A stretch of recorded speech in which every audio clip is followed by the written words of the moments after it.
السلام عليكم تلميذات وتلاميذ السنة الأولى بكالوريا علوم تجريبية خيار فرنسي بثانوية زايد التأهيلية مديرية الناظور، في إطار استكمال المقرر الدراسي عن طريق التدريس عن بعد، في ظل طبيعة الحال تعليق الدروس الحضورية كإجراء احترازي لمواجهة فيروس كورونا. أقترح عليكم متابعة هذا الفيديو المنجز لإتمام ما تبقى من الدرس الذي كنا في صدد دراسته خلال آخر حصة حضورية بالمؤسسة، ويتعلق الأمر ب le deuxième chapitre de la deuxième unité du programme scolaire, et on parle des échanges gazeux et la production de la matière organique chez les plantes chlorophylliennes.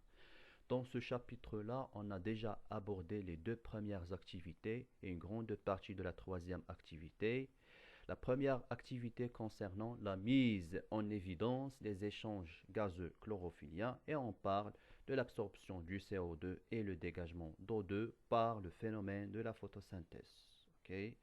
La deuxième activité concernant les facteurs externes influents sur les échanges gazeux chlorophylliens, dont on a déjà vu l'influence de l'intensité d'éclairement, l'influence de la concentration du CO2 atmosphérique et aussi l'influence de la température.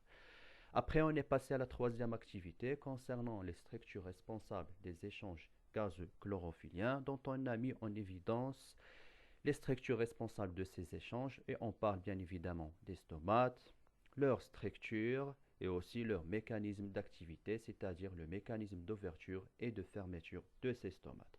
Après, on s'est arrêté en quatrième élément de la troisième activité. Il s'agit de l'influence de certains facteurs externes sur l'activité des stomates. Okay?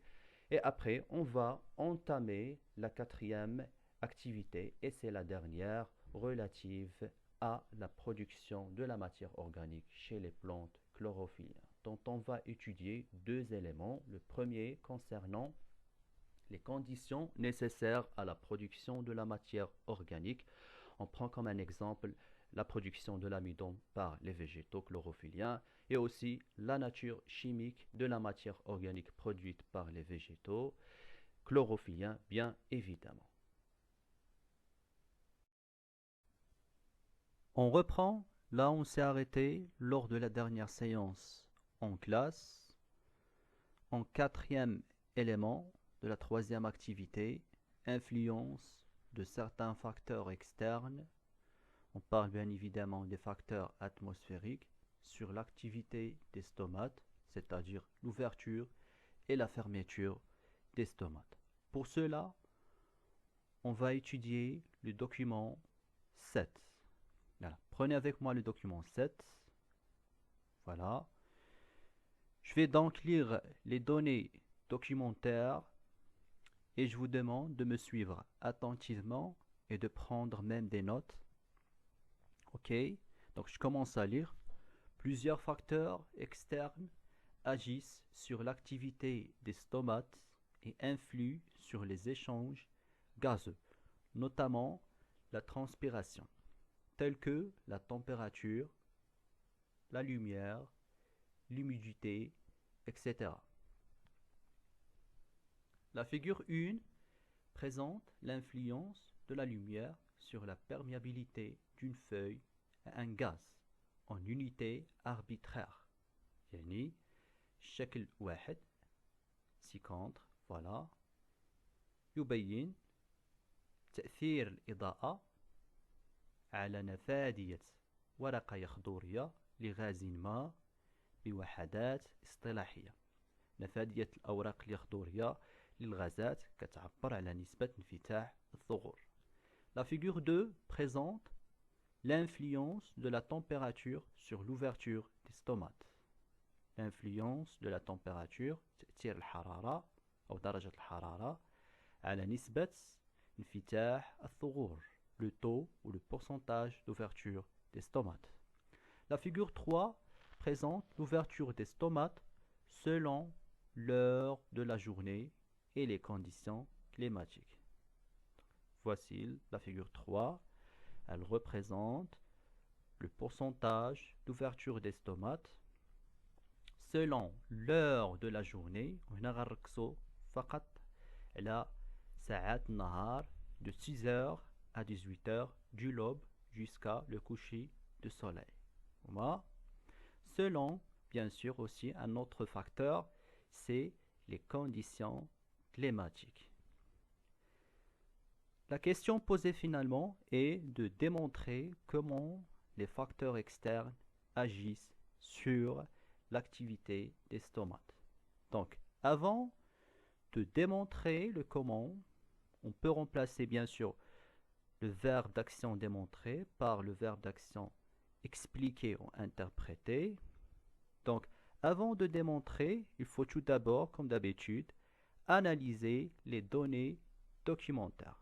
Pourquoi faire? Parce que l'analyse, il nous permet de préparer la voie à la démonstration ou l'explication. يعني بالعربية تحليل ضروري منه وخا ما يكونش مطروح في السؤال. وعلاش؟ لماذا؟ لأنه كيمهد لنا الطريق للتفسير أو التبيان أو التوضيح، ما هو إلا تبسيط للمعطيات. On commence par analyser le contenu de la figure 1 qui représente l'influence de la lumière sur la perméabilité de la feuille à un gaz. Donc s'il vous plaît, n'hésitez pas de prendre des notes pour cette analyse.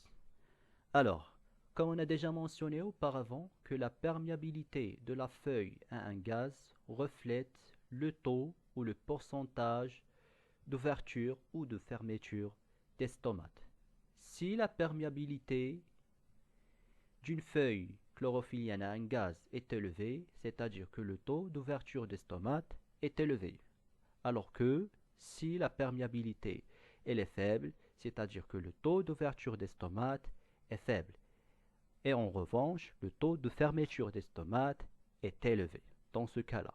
Alors, en cas de la figure 1, on a eu l'alternance de deux phases, phase lumineuse marquée en jaune, une phase d'obscurité, c'est-à-dire phase d'absence de lumière marquée en noir. Donc, au début de l'expérience et à la fin de l'expérience, dans les deux phases lumineuses où il y a de la lumière, qu'est-ce qu'on constate? On constate une forte perméabilité de la feuille à un gaz, c'est-à-dire à ce niveau-là que le taux d'ouverture des stomates est élevé. Alors que quand on passe à la phase d'obscurité, qu'est-ce qu'on remarque? Une perméabilité de la feuille au gaz très très faible, c'est-à-dire que le taux d'ouverture des stomates est très faible, c'est-à-dire que le taux de fermeture des stomates est élevé. Okay? Alors, comment la lumière agit sur l'activité stomatique? De telle façon. La lumière stimule l'ouverture des stomates. Pourquoi faire? Pour favoriser la plante à réaliser les échanges gazeux liés à la photosynthèse. Et comme vous le savez très bien, la photosynthèse est un phénomène lié aux plantes chlorophylliennes et qui nécessite obligatoirement la présence du facteur de lumière. Donc la lumière stimule l'ouverture des stomates pour favoriser l'absorption du CO2 et le dégagement d'O2 par le biais de la photosynthèse. Okay? On passe à la deuxième figure concernant l'influence de la température sur le taux ou le pourcentage d'ouverture des stomates. Comme vous voyez dans la représentation de la figure, la représentation graphique bien sûr de la figure 2, que l'augmentation de la température entraîne une augmentation progressive du taux ou du pourcentage d'ouverture des stomates jusqu'à arriver à une température de 28 degrés Celsius après laquelle le pourcentage d'ouverture des stomates diminue progressivement et on parle alors d'une fermeture des stomates.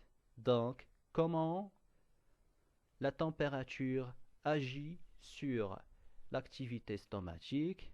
Donc, la température, en général, s'il était inférieur à 25 degrés Celsius, favorise l'ouverture des stomates pour favoriser les échanges gazeux liés aux activités physiologiques de la plante, que ce soit la respiration, la photosynthèse et la transpiration.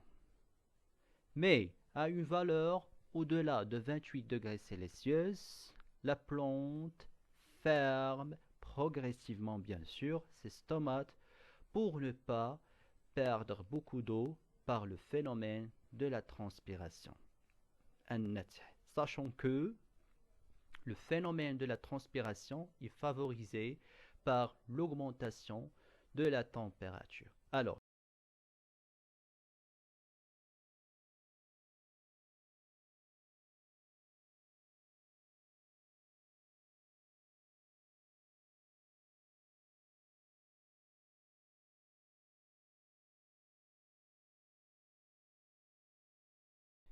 et on passe à la troisième figure concernant le pourcentage d'ouverture des stomates selon les heures de la journée et les conditions climatiques. On parle de l'influence de la périodicité annuelle et journalière. Donc, qu'est-ce qu'on entend par la périodicité annuelle et la périodicité journalière?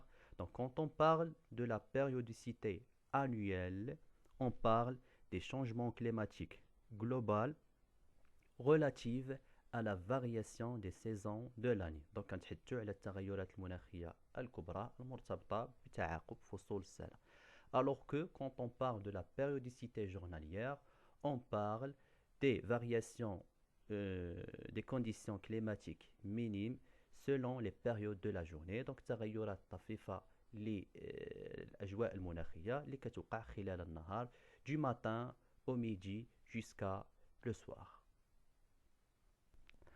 Donc, pour comprendre l'influence de la périodicité annuelle et journalière sur le pourcentage d'ouverture des stomates, on doit faire une comparaison entre les deux journées B et C et les deux journées A et D. Pourquoi B et C et pourquoi A et D? B et C parce que au niveau de la représentation graphique, qu'est-ce qu'on constate? Pendant les deux journées B et C, on a un pourcentage d'ouverture des stomates étalé sur le temps et élevé. Alors que pour les deux journées A et D, qu'est-ce qu'on constate? On constate que le pourcentage d'ouverture de stomates est très faible et très bref au niveau du temps. Yalla, on commence par la comparaison entre la journée B et la journée C. La journée B, c'est une journée d'été chaude et pluvieuse. Aussi la journée C, c'est une journée d'été chaude et sèche. Qu'est-ce qu'on constate au niveau de la représentation graphique? On constate que le pourcentage d'ouverture des stomates est plus élevé pour la journée B que la journée C. Donc pourquoi? Parce que la journée B elle est plus humide que la journée C. Donc qu'est-ce qu'on peut déduire? Donc on déduit finalement que si les conditions climatiques de la lumière et de la température étaient semblables, mais il y avait une différence d'humidité. Donc en cas de sécheresse, qu'est-ce qui se passe? Les plantes ferment leurs stomates pour ne pas perdre une grande quantité d'eau par la transpiration, sachant que l'atmosphère elle est sèche, donc elle ne peut pas récupérer la quantité d'eau qu'elle a perdue pendant la journée. Alors là, qu'est-ce qu'il fait la plante? Elle ferme ses stomates. Or, dans certaines circonstances sévères, en cas de la journée A, journée d'automne ou d'hiver froide et pluvieuse, et la journée D, journée d'été très très sèche, qu'est-ce qu'on constate? On constate, comme on a déjà mentionné auparavant, que l'ouverture des stomates est faible et aussi brève. Donc, les stomates s'ouvrent pendant les premières heures de la matinée, lors ou pour les journées d'été très sèches en cas de la journée D Pourquoi? Parce que pendant la matinée, des journées d'été très sèches, la température et l'humidité sont appropriées pour les échanges gazeux chlorophylliens. Alors que pour les journées d'automne froides et pluvieuses, l'ouverture des stomates se fait au milieu de la journée, à midi. Pourquoi? Parce que pendant ce temps-là, des jours d'été et d'automne froides et pluvieuses, la lumière et aussi la température sont appropriées pour les échanges gazeux.